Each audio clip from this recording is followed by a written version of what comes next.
How can we solve the problem of homelessness? I've seen all sorts of homeless people and all different types of homelessness. Each instance is a tragedy that I feel no one should have to suffer through. I'd like you to think about the problem of homelessness. The problem needs more than one solution because it is actually far more than a single problem. It would be another tragedy if a great solution were missed because it had never been thought of. It is my sincere hope that you think of a solution or two and that you will act, at the very least that you will spread the ideas around. Lack of a living wage. If people can pay for housing, they won't be homeless. Many homeless people work for minimum wage and they just don't earn enough to afford shelter. Minimum wages need to be realistic. A minimum wage based on actual minimum living expenses would go a long way towards solving this problem. Unemployment and underemployment. Without a job, many people become homeless. Many people are kept at part-time because their employers can't afford to provide the insurance benefits that they are required to provide for full-time employees. So my partial solution to this cause of homelessness is once again, healthcare reform, preferably a single-payer system. This would reduce employer costs greatly and then they'd only need to worry about wages. Even workers' comp would be reduced as they would no longer have to pay for workplace injuries. As far as unemployment goes, I think that the economy would slowly but surely benefit from greater health care availability, which will lead to new employment opportunities. A relatively recent problem associated with unemployment is the practice of credit checks for hiring purposes unrelated to cash handling or finance positions. These practices make it almost impossible for someone who has gotten behind on their bills to get hired, and they are behind on their bills because they are unemployed. So making these practices illegal other than when hiring for cash handling or finance positions would help unemployed people have fewer barriers to employment. Developmental disorders and mental illnesses. How can we help mentally ill people from becoming homeless? People with developmental disorders and mental illnesses often become homeless due to lack of a family and friend support structure and lack of treatment for their problems.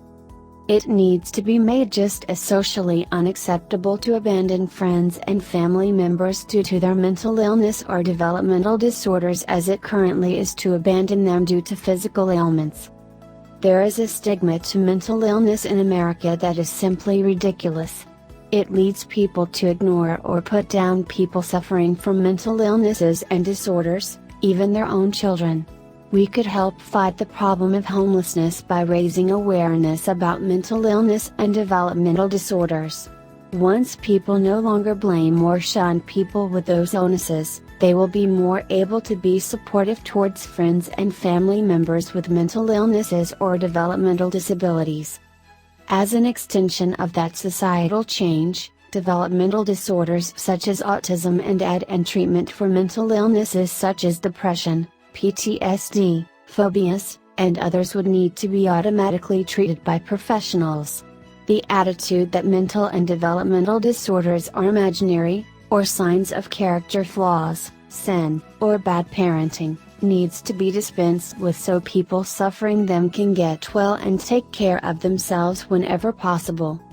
So much suffering, including instances of homelessness, could be prevented by giving people the mental and emotional care they need to be well. Physical illness or injury.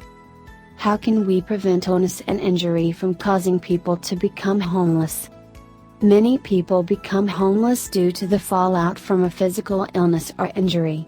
The exorbitant cost of health care, the predatory practices of health insurance companies, and medical debt are the #1 causes of bankruptcy. This is a major reason why people become homeless. This problem could probably be partially solved with healthcare reform, preferably a single-payer system. But that doesn't cover everything. People who are ill or injured often become unable to work and require help. This help might come from friends or family or from government-funded programs.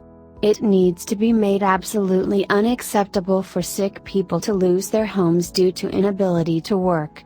Some sort of safety net needs to be created for people who do not have caring friends or family. Ideological conflict. Can the spread of tolerance help prevent homelessness? Many teens and young adults lose their homes when their parents' religious beliefs come into conflict with their own beliefs, actions, or sexuality.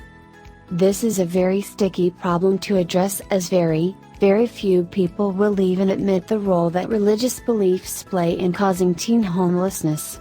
The only answer I can think of is outreach to fundamentalist groups. Perhaps if they were educated about what happens to teens after they are kicked out for changing religions or being homosexual, they might temper their responses to those perceived threats to their religion.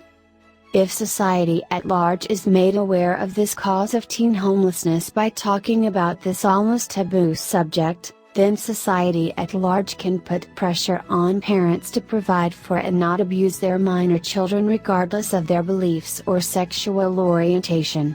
This pressure could take the form of simple peer pressure or even creating and enforcing legislation that would create stiffer laws against child abandonment and abuse.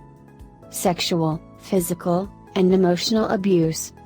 Running away from abuse often results in homelessness.